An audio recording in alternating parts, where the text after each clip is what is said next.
Alright, this is going to be a little bit of tech for the LSA belt drive swap guys who are also in the same boat as I am with this LSA adapted belt drive specifically for this head unit. So most places, if you order an AC belt drive kit, a lot of them will ship them with a CTS-V2 compressor, which doesn't really like to fit on a GTO block, mostly because of the OEM pedestals, but also the dipstick location. So this will be walking you through what exactly you're going to need to put a OEM adapted GTO compressor into a GTO with an LSA belt drive.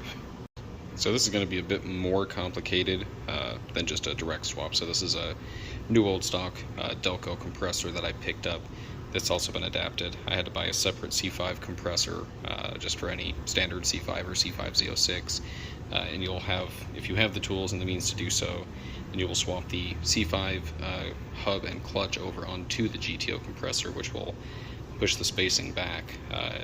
You will use this on a C6 Corvette bracket, so you'll end up with C5 hub and clutch, GTO compressor, C6 bracket. Usually you can find C6 Corvette brackets, which is what I have installed in the car right there. You can find those on Jags, Rock Auto, a lot of bigger online parts stores. They carry them for a fairly reasonable amount of money, and it's a direct bolt-on. You can utilize some OEM GM hardware to have everything have a nice finish to it. But because the C6 bracket will shift it further back to line up with an LSA or a 5th or 6th gen ZL1 belt drive or lower crank pulley, you will actually have to use either the compressor body itself, or you'll have to get a hammer and something else down in. You'll have to dent the dipstick back just a little bit. I've already dented mine. As you can see, it pulls out perfectly with no issues. But this should be, in theory, able to, one, clear these headers. I know it will not clear SLP headers, I've already tried, and it will also allow you to use your OEM lines, in theory. Otherwise, with CTS-V2 compressors, I've seen guys, they'll go and pull the hosing and the piping off of CTS-Vs, and they'll have to take it to a hydraulic shop and either have them crimp or weld lines together, and it just turns into a complication. This will be nice because if you do have to service it down the line, you know that you'll be able to use OEM GTO parts with it. But you will, in fact, be able to use most of the OEM hardware that came off of your original GTO compressor. I believe 3 out of the 4 bolts.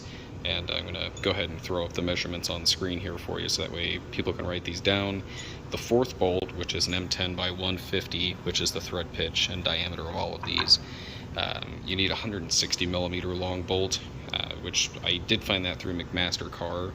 Thankfully, they're somewhat local to me. They're just 2 hours north in Chicago, and they in fact do have a bolt to suit, but unfortunately it's a $15 fucking bolt, which is kind of a pain in the ass. But there's really not a whole lot of other, things you can do along with it aside from going to a sand and mini compressor, which that's money, and some people will have to drill and tap into their block on the side for the bosses, and I think you will have to adapt the suction lines. Alright, and here is the finished result. So out of this, we've confirmed that this particular AC setup, which I described for you earlier, will in fact clear stainless works, and I already do know that it will clear Cook's headers. Certainly will not clear SLP headers, but it will fit a 417K. I need to grab a belt, and a friend and I are going to recharge it this weekend and should be good to go.